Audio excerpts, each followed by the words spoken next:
ఈరోజు అమరావతిలో టీడీపీ కూటమి ప్రభుత్వం విజయోత్సవ సభ జరపాలని నిర్ణయించడం చాలా హాస్యాస్పదంగా ఉంది.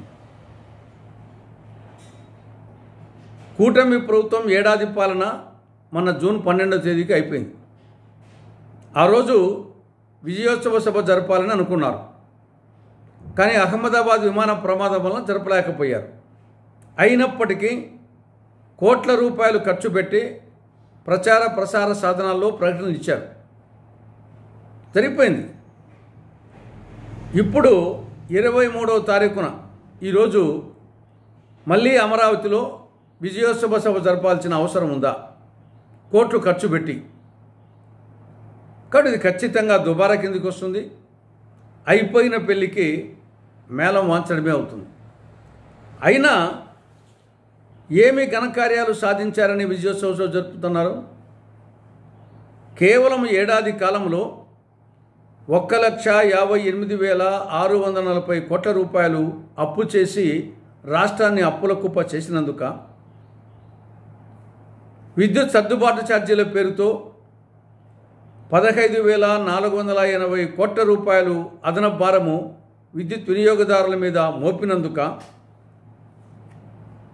మండలానికి 4 మద్యం షాపులు 40 బెల్ట్ షాపుల విధంగా మద్యం పాలసీని తయారు చేసి మద్యాన్ని ఏరులై పారిస్తూ ఇంటికొక త్రాగుబోతును తయారు చేసినందుక, రాష్ట్రాన్ని డ్రగ్ ఆంధ్రప్రదేశ్, గంజాయి ఆంధ్రప్రదేశ్ చేసినందుక,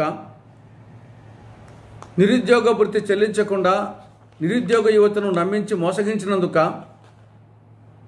అన్నదాత సుఖీభవ పథకాన్ని అమలు చేయకుండా అన్నం పెట్టే రైతన్నలను నమ్మించి మోసగించినందుక, ఆడబిడ్డ నిధిని అమలు చేయకుండా ఆడబిడ్డను నమ్మించి మోసగించినందుక, ఎస్సీ, ఎస్టీ, బీసీ, ముస్లిం మైనార్టీలకు 50 ఏళ్లకే పెన్షన్ ఇస్తామని హామీ ఇచ్చి అమలు చేయనందుక, ఉపాధ్యాయుల ఉద్యోగుల సమస్యలు పరిష్కరించినందుక, రాష్ట్రానికి సంజీవని లాంటి ప్రత్యేక హోదాను సాధించినందుక, రాయలసీమకు ఉత్తరాంధ్రకు బుందేల్ఖండ్ తరహా స్పెషల్ డెవలప్మెంట్ ప్యాకేజీ అమలు చేయనందుక, కడప జిల్లాలో స్టీల్ ప్లాంట్ నిర్మాణం, దుగరాజపట్నం ఓడరేవు ఇలాంటి విభజన చట్టంలోని అంశాలను అమలు చేయనందుక,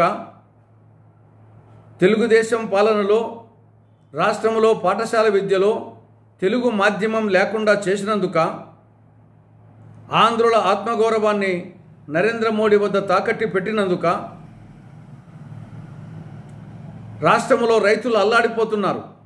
ఏ పంటకు గిట్టుబాటు ధర లేదు.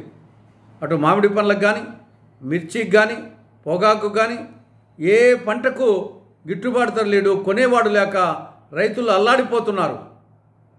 కాబట్టి వ్యవసాయాన్ని దండుగానే విధంగా చేసినందుక దేనికి విజయోత్సవ సభ? విజయోత్సవ సభ జరుపుకునే నైతిక అర్హత టీడీపీ కూటమి పార్టీలకు లేదు లేదు లేదు. హాయ్ హలో, నేను మహేష్ విట. Please do subscribe to Proddatur news. ప్రొద్దుటూరులో జరిగే ప్రతి అప్డేటు ఎప్పటికప్పుడు మీరు చూడాలనుకుంటే ప్రొద్దుటూరు న్యూస్ అనే యూట్యూబ్ ఛానల్కి సబ్స్క్రైబ్ అవ్వండి.